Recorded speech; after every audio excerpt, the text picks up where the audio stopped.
कि दुनिया बड़ी तेज होगी डॉक्टर साहब। डॉक्टर साहब आगे चलते हैं।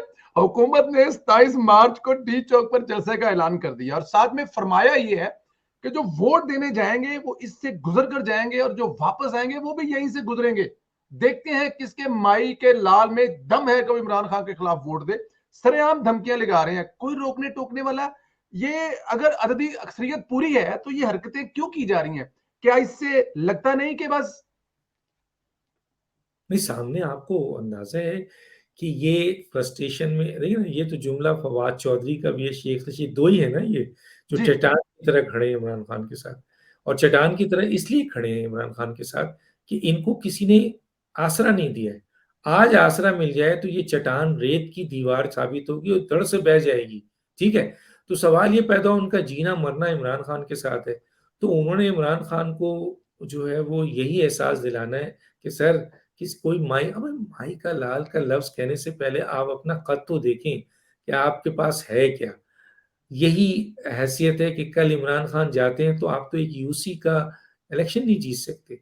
इस्टेब्लिशमेंट आपको सपोर्ट ना करे या आपको इस तरह की जगह ना दिलवाई जाए तो आपकी औकात तो ये है कि एक यूसी का इलेक्शन आप नहीं जीत सकते। वो शख्स अगर ये कहता है कि माई का लाल, अगर आपके पीछे दो आदमी नहीं है, मतलब शेख रशीद एक इकलौती पार्टी और अब तो वो जो हाल है उनका। तो मेरा कहने का मतलब ये है कि ये जो कहा गया है, ये क्या है? ये धमकी है ना, बिल्कुल आप सही कह रहे हैं।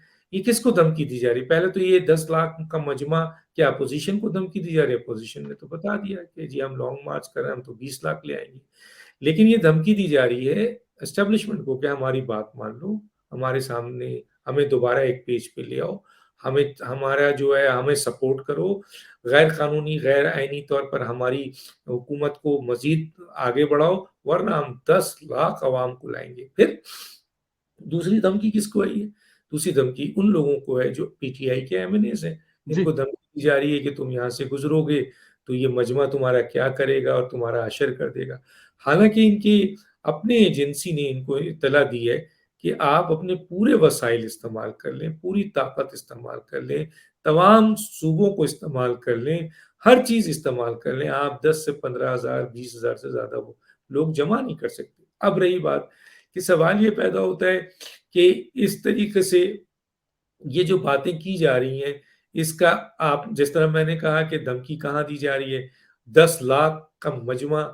माजी में अगर देखा जाए जब इनके बड़ी अच्छी पोजीशन थी और अवाम इनकी पजीराई थी और नौजवान निकले हुए थे और बहुत कुछ था, तो उस वक्त ये जब लाहौर से चले थे तो चंद हजार इस्लामाबाद में थे। वो भी जब थोड़ा सा गैस टीयर चला तो उनके लोग तो भाग गए, तो पाकिस्तान अवामी तहरीक के लोग थे जो बेचारे पहरा देते थे, जो इनके साथ 3,500 के करीब इनके कैंप में होते थे, बाकी अपने तायुल कादरी के साथ होते थे। तो इनके लोग तो हैं ही नहीं, कहाँ से लाएंगे ये 10 लाख? वो मैंने कहा ना कि हुकूमत के पैसे वैसे खर्च करके अवाम के अपने ताकत वसाइल, जिस तरह हाफिजाबाद में दूसरी जगहों पे, अभी मुझे किसी साहब ने जो एएनपी के थे उन्होंने बताया कि जी जो दीर में जलसा हुआ था उसमें स्काउट्स भी आए, उसमें आपके वहाँ के बेचारे जो काम करने वाले मुलाजमीन है, स्कूल के लोग हैं, सबको बुलाया गया, धमकियां दी गई, तो वो आए तो उससे तादाद उनकी।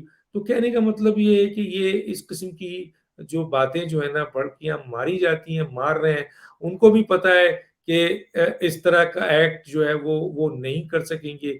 10 लाख का मजमा क्या, वो 10,000 12,000 भी नहीं ला सकेंगे और फिर उनकी मार ऐसी पड़ेगी। और इमरान खान की पार्टी में वो पार्टी नहीं है जिनके वर्करों ने जेल देखा हो या जिनके वर्करों ने जो है वो कोड़े खाए हों या फांसी सही हो या इस तरह। अब देखें, इन्होंने तो नहीं सहा, ना इमरान खान ने सहा है। तो कहने का मतलब है, और ये बोलने में क्या है? फवाद चौधरी को एक दिन अभी हुकूमत से अलग करके आप जेल के एक उसमें रख दीजिए तो इनको माई के लाल का मतलब याद आ जाएगा। बोलने में क्या बड़ी बात है, बोल दे। तो असल में मसला ये है कि ये दो को थ्रेट्स हैं, लेकिन इस थ्रेट्स की कोई हकीकत नहीं है। बोलने वाला कौन है और करने वाला क्या है और मौजूदा हालात क्या बता रहे हैं, हर जगह इनको सुबकी हो रही है। और फिर अब आ जाएं आप टेक्निकली पॉइंट ऑफ व्यू से, कितने शर्म का मुकाम है कि खुद ये इकरार कर रहे हैं कि अदम एतमाद में हम अपनी अक्सरियत खो चुके हैं और हम अदम एतमाद में हम उसको फेस नहीं कर सकेंगे। तो इस सूरत हाल में वो खुद इसका इकरार कर रहे हैं, तभी वो कह रहे हैं कि गुजर के जाओ और गुजर के आओगे। बहरहाल मैं आपको बता दूं कि ना तो ये इतना बड़ा मजमा मैंने कहा 20,000 भी नहीं ला सकते। दूसरी बात ये है कि उनको ये मौका ही नहीं मिलेगा कि वो ये आपके इस तरफ जाएं, क्योंकि इनके पास अब कोई हल नहीं है अपने आप को बचाने के लिए। या तो ये इमरजेंसी चाहते हैं या ये एनआरओ चाहते हैं। बिल्कुल ठीक। और ये भी परवेज एनआरओ को भी एक है, एक और बता दूं मैं आपको, जी। 10 लाख का मैं मजमा लाऊंगा, मुझे एनआरओ दो, मुझे सेफ हम्म। पैसे, मुझे निकलने दो, मैं वरना 10 लाख का मजमा लाऊंगा। जहां एक प्रेशर ये था कि मैं 10 लाख का मजमा लाऊंगा, मुल्क पूरा वो हो जाएगा, मेरे साथ 10 लाख अवाम खड़ी होगी, स्टैब्लिशमेंट आ जाओ, मुझे सपोर्ट करो, मेरी हुकूमत को चलने दो, मुझे मजीद 5 साल दो और 5 साल दो, ये एक धमकी थी। दूसरा वो अपने मेंबर्स को थी। तीसरा अब जो सूरत हाल है इनकी रोने वाली, वो ये है कि अब वो कह रहे हैं कि जी मुझे सेफ पैसेज दो वरना मैं 10 लाख का मजमा ले आऊंगा। ये प्रेशर है, ये रिक्वेस्ट है, ये भीख है, जो भी कह लें, अब जिस तरह की भी सूरत हाल है। तो गोया इमरान खान साहब जो है ना इस वक्त फंस चुके हैं, और उनके अपने लोग कह रहे हैं कि हम बुरी तरह फंस चुके हैं। आप देखें ना, चौथी दफा 4 दफा मुसलसल काबीना का इजलास जो है वो मुलतवी हुआ। आज तक ऐसा हुआ है? तो क्यों मुलतवी किया गया? इसलिए कि लोग अब नहीं आएंगे, ना आ रहे हैं। तो इनके अपने लोग, मैं तो चंद मिनिस्टर को जानता हूँ सुलझे जो इनके साथ हैं, वो तो खुद कह रहे हैं कि हम गए, हम तो बुरी तरह फंस चुके हैं। लेकिन बहरहाल इन्होंने चीखना है, चिल्लाना है। देखिए मैं एक बात बता दूं, इमरान खान में दो बातें हैं। अब इनके पास, मैं जब कहता हूं कि इनके पास सिर्फ एक ऑप्शन रह गया है, इलेक्शन असेंबली तोड़ने का ऑप्शन तो छिन चुका है। अदम एतमाद को ये फेस नहीं करना चाहते हैं। इमरजेंसी के लिए मैं आज आपको बता दूं कि इस बात को भी तय कर लिया गया है कि इमरजेंसी नहीं आएगी, मार्शल लॉ नहीं आएगा, जूते पड़ेंगे अगर किसी ने इस किस्म की हरकत की। चौथी चीज मैं बता दूं कि उनके पास सिर्फ एक ऑप्शन रह गया, और वो ऑप्शन क्या है कि वो इस्तीफा दे। और जिस दिन इत्तेहादी अपोजिशन के साथ खड़े होकर ऐलान कर देंगे कि जी हम अपनी वजारत ख़त्म कर रहे हैं और ये ला रहे हैं, तो ये एतमाद का वोट, यानी जो अक्सरियत का वोट करने के बजाय इस्तीफा दे देंगे। तो किसी ने कमेंट्स लिखा कि ये इस्तीफा कभी नहीं देगा, और आज भी मैंने किसी जगह पे पढ़ा अपने इसमें, किसी ने कमेंट्स किया कि ये लोग कह रहे हैं ये इस्तीफा कभी नहीं देगा। तो मुझे माजी फिर याद आता है, परवेज मुशर्रफ साहब के बारे में भी लोग कहते थे वो कभी भी इस्तीफा नहीं देंगे, लेकिन बहरहाल दिया। और इनके पास ऑप्शन नहीं है कि ये, और ऑप्शन इनके पास नहीं है सिवाय ये कि ये इस्तीफा दें, क्योंकि अदम एतमाद को ये फेस नहीं करना चाह रहे।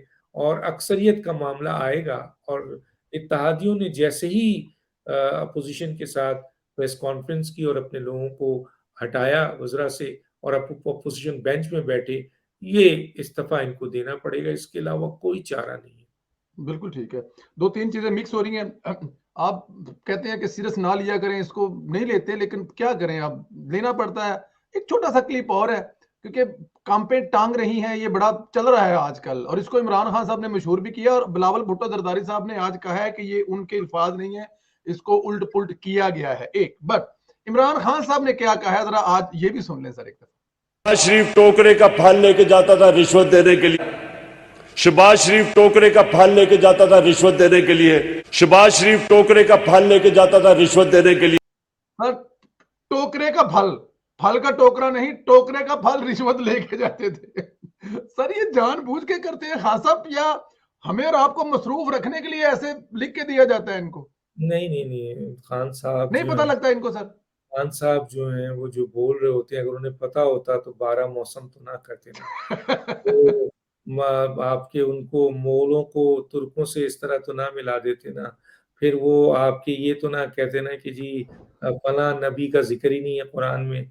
फिर वो ये ना कहते कि जी जापान और जर्मनी के बॉर्डर्स को, अरे आप एक थोड़ी है वो जो कितनी बड़ी बड़ी, वो जो कहते हैं ना उनकी एक वजीर है, वो कहते हैं इमरान खान वाहिद लीडर है जो दीवार के दूसरी तरफ भी देखता है। जी। तो कहने का मतलब है इनमें बड़े बड़े